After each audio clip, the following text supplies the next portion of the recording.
Halo teman-teman, selamat siang. Kita masih di chapter 12 Organohalides. Kali ini di subbab 12.6 tentang Discovery of the Nucleophilic Substitution Reaction. Jadi chapter ini sedikit menceritakan tentang sejarah mengapa kita mempelajari Nucleophilic Substitution Reaction. Tentu yang melibatkan alkyl halides. Pada alkyl halides, CX itu bersifat polar. Kita ingat di 12.1 ya. Jadi dengan demikian atom C itu sifatnya miskin elektron. Elektropositif, lebih elektropositif. Kenapa? Karena ditarik oleh X yang elektronegatif. Karenanya alkyl halides bersifat elektrofilik, menyukai elektron gitu ya. Karena C-nya lebih elektropositif. Mayoritas reaksinya dengan demikian melibatkan nukleofilik atau basa. Dua kemungkinan itu. Nah, dengan dua kemungkinan itu, maka reaksi nukleofilik atau basa misalnya dengan ion OH- bisa menyebabkan dua hal.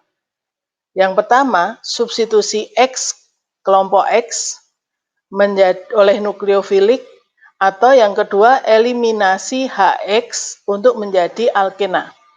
Seperti pada gambar di samping ini. Jadi substitusi kalau misalnya OH-nya tadi mensubstitusi Br. Mengapa bisa demikian? Karena dia menggeser saja Br-nya untuk menggantikan posisi Br-nya, substitusi.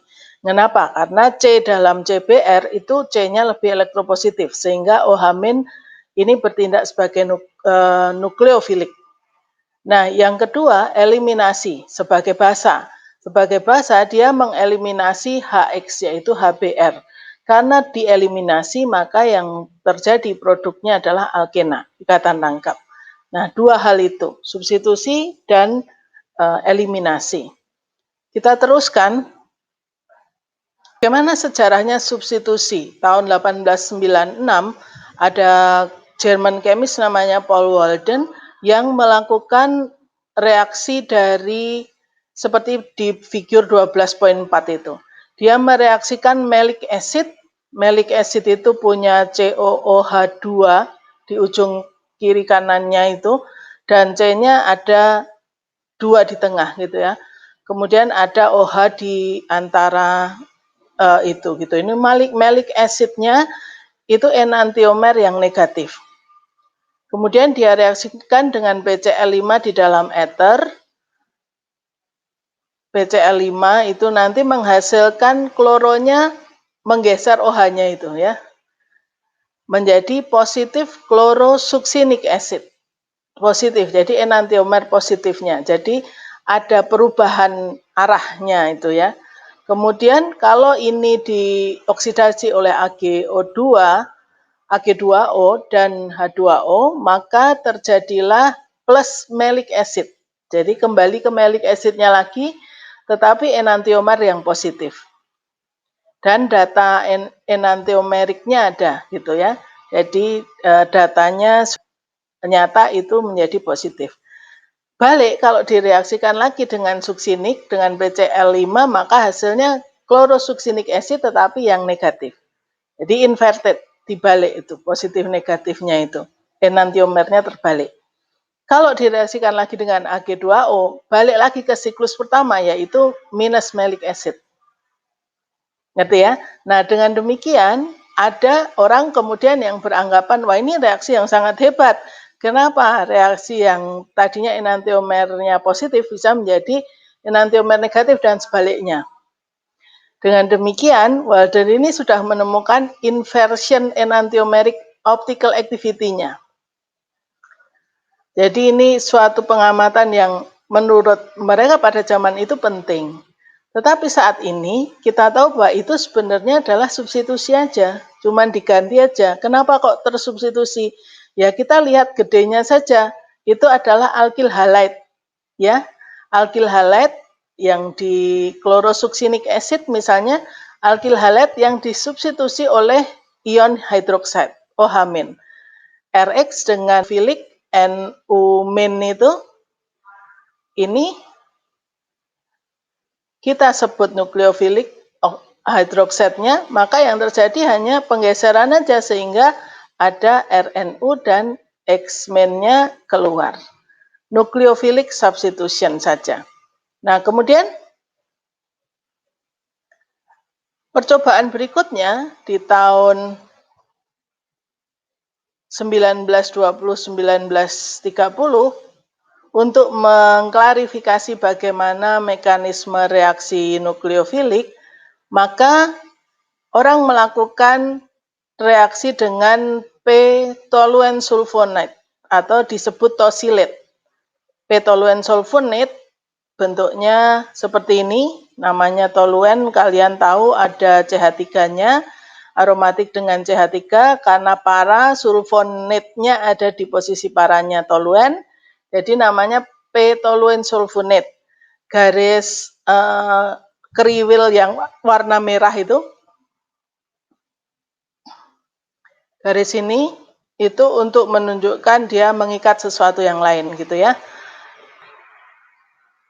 P-toluen sulfonate ini nanti kalau kalian menyebut tosilet bisa disingkat TOS, TOS saja. Jadi kalau ada tosilet dengan halide ya tosilet halide atau itu sama saja dengan alkyl halide karena RX gitu ya dan R-nya adalah tosiletnya. Nah, kemudian orang menyelidiki bagaimana mekanisme tosilet ini reaksi dengan p-tosilet halide itu bisa membalik atau inversion chirality-nya. Mekanismenya seperti di gambar 12.5. Jadi chirality center itu yang asterik merah itu di tengah itu. Kemudian ikatan itu akan patah di OH yang di situ. Misalnya plus phenylpropan-2-ol itu adalah chiral yang positif. Lalu kemudian ketika direaksikan dengan tosilet chloride, di situ disingkat TOS ya, TOSCl, TOSCl dalam piring, maka TOS-nya akan menggantikan H dari OH itu. Dan pada saat itu terjadi inversion menjadi chiralnya positif. Karena TOS-nya cukup besar ya, menjadi positif lalu menggeser HCl. Kemudian ketika direaksikan dengan ion asetatnya membalik lagi si tosilet itu. Ion tosiletnya disubstitusi. Ini adalah ion asetat menempel di situ, kemudian tosiletnya keluar. OTS mainnya. Kemudian di bawahnya lagi, setelah itu kemudian direaksikan dengan hidroksida. Kembali yang disubstitusi adalah asetatnya dengan H-nya itu, lalu ion asetat keluar. Dan terjadi inversion lagi pada chirality-nya. Kemudian direaksi dengan tosilet chloride lagi, sama ya prinsipnya RX ya alkyl halide. Dia membalik lagi inversion lagi menjadi tosilet yang negatif chirality-nya. Jadi kalau negatif phenylpropanol ditosilasi jadi negatif. Kemudian direaksikan lagi dengan asetat, O-TOS-nya hilang, kemudian dengan demikian chirality-nya menjadi positif, lalu dengan ion hidroksida dia balik lagi menjadi positif phenylpropan-2-ol. Jadi seperti itu reaksinya substitusi dan dengan demikian maka orang bisa menyimpulkan ini.